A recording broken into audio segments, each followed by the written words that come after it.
second episode of A Fluid Life. Thank you so much for your responses and encouragement and support after the first one. It's been really good. I have wanted to shed light on hydrocephalus for a really long time. And I realized that I haven't actually really explained what hydrocephalus is.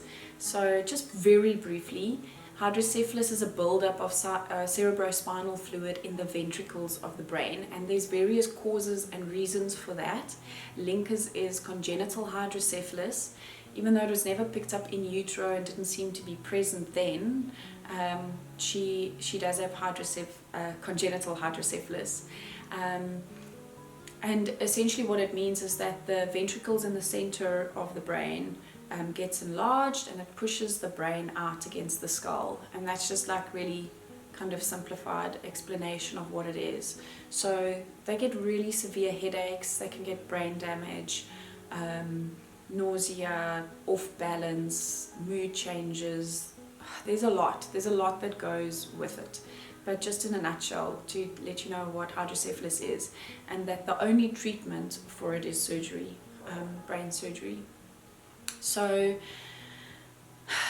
we got the news on the 12th of December, and the 13th we were at home, and that's where I left you last. So on the 14th of December, my mom's birthday, we were admitted to hospital for Lincoln's MRI. I looked at the nurses' station a few times and just wanting to try and read their faces, but they were so poker-faced. And I remember them discussing their weekend plans at one or two points, and I thought, oh my gosh, God's heard our prayers and He's healed her, and the results are going to come back showing that it's no longer there. But obviously that didn't happen, and I think that's part of our testimony in a way, is that it doesn't always happen that way.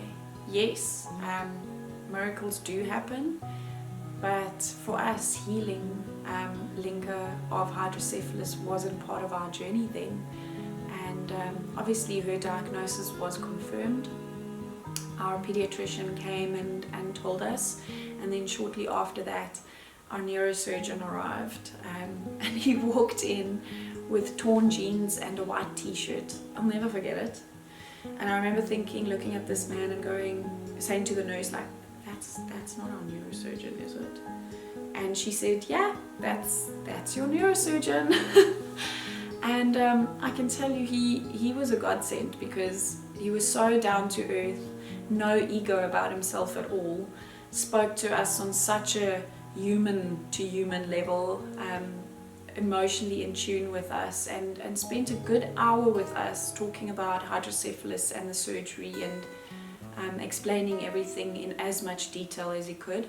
And I remember him explaining that from the angle he was planning to go into the brain, that it posed the minimal or the least amount of risk, and that out of all the brain surgeries you want to choose from, that this was probably one of the better ones. And it was such a conflicting thing to hear. I was like, brain surgery, I don't want it. But yes, he was really good in spending time with us. So after everybody left, I wasn't allowed to, but I would have dared you to make me not do this. I got into Linker's crib with her, hospital crib, and I spent the night there with her. I didn't feel like eating. I didn't really sleep much, obviously, just running everything through my mind. And I just watched her, literally watched her breathe the whole night. And I had to stop feeding her 4 hours before surgery because it was still breast milk, so you get a bit extra leeway. Yeah, and then in the morning when the ward awoke, everything just got too noisy there for me.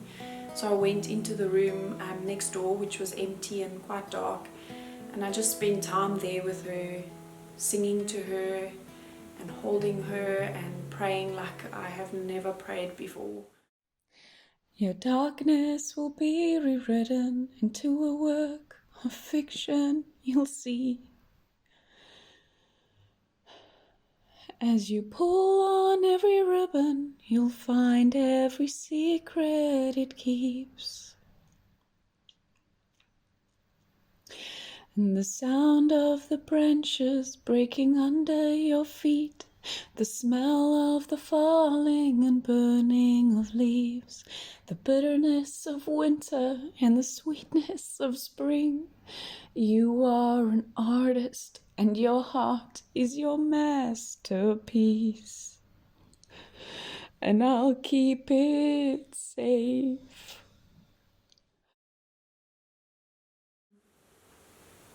And then the time came, and they fetched us. And we walked in absolute silence to the surgical ward with her. And we went into the surgical floor, and there's red tape on the floor that you're not allowed to step over. And we waited in our little square block, really, at the entrance. And a very strong woman walked up to us. And I remember clearly how strong she appeared. And she introduced herself as the anaesthetist. And I was so surprised that Linka didn't cry when she had to take her, but my little bobblehead just looked at her and she shakily looked at me. And then a team lined up and we met Linka's surgical team.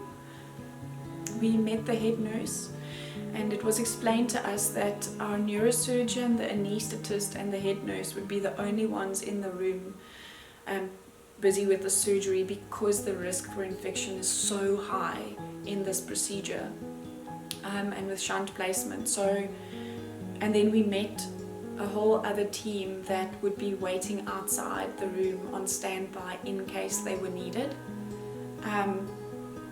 which is not something you want to hear before you give your baby to them. But yes, that team was there. And the anaesthetist walked off with Linka, and I watched her talking to my little bobblehead all the way until they disappeared around the corner. I felt like a numbness, but I felt stronger than I've ever felt in my life before. There was a strength and a peace that rose up in me that can only be of God. That's not me. I don't think I would have been capable of that on my own in that circumstance. Oh, and then the waiting. But eventually they called us, and we, after a few hours, and we could go to the recovery room, and they'd warned us that she was upset. And I felt shocked when I saw her, and she was unhappy and restless and clearly feeling sore and uncomfortable, with this big bloody patch on her head and the reservoir, big bump where the reservoir is, and then the shaved portion of her head. And her neurosurgeon, because I'd mentioned it the day before that I'm going to miss her first haircut, he had put her hair in a little sealed bag for me, and he marked it for Mom, baby's first haircut. And I'll forever be grateful for that. But I can't actually take it out and look at it because I turn into a complete mess every time. So I asked the nurse how I should carry her and pick her up, and she said, doesn't matter. I can pick her up on here so that I don't push on the wound. I was very aware of that. And I carried her on my shoulder, with her head on my shoulder, up to the ward with the nurses trailing behind with all her drips and bags. And I walked up to the high care ward with her, and they put down a pillow on the bed for her, and we laid her down, and she was okay, and I felt a massive sense of relief. And I asked Richard to go home and fetch my breast pump, which I'd forgotten because I was getting really uncomfortable and was starting to feel sick from not having been able to feed her for so many hours. So he left, and my dad came in to see her. And while my dad was there, she started to vomit, and she vomited, then they'd change her in the bedding, and then she'd vomit again, and she just grew paler every time it happened, and they eventually just put towels under her because she would just vomit, and they'd changed the bed so many times already. And I walked to her, just concern growing, my heart starting to panic, and I rubbed her head and I wanted to kiss her forehead, but my fingers disappeared into her fontanelle. And when I say disappeared, I mean my finger went into her skull. and my dad saw it, and it must run in the family, but he did what I do, and he bolted, he left, he ran. He couldn't take what he saw and how pale she was. And I called out for the nurses. Oh, this is hard. I called out for the nurses, and they came and they surrounded her bed and they started working, and her stats started to drop, and she was so pale and she looked so weak. And I panicked and I started to shout at them, do something, help her. And a nurse pulled me out the room. Oh, a nurse pulled me out the room and she said, you need to phone your husband quickly. And I phoned Richard and I said, you need to turn around now. Things are changing. And I said to the nurse, what are you saying to me? What is happening? And she said, ma'am, the neurosurgeon's on his way. And our doctor flew in the room. He was there so quickly. And he came in with this round, very strange looking thingy. And he put it on the shunt reservoir on that bump.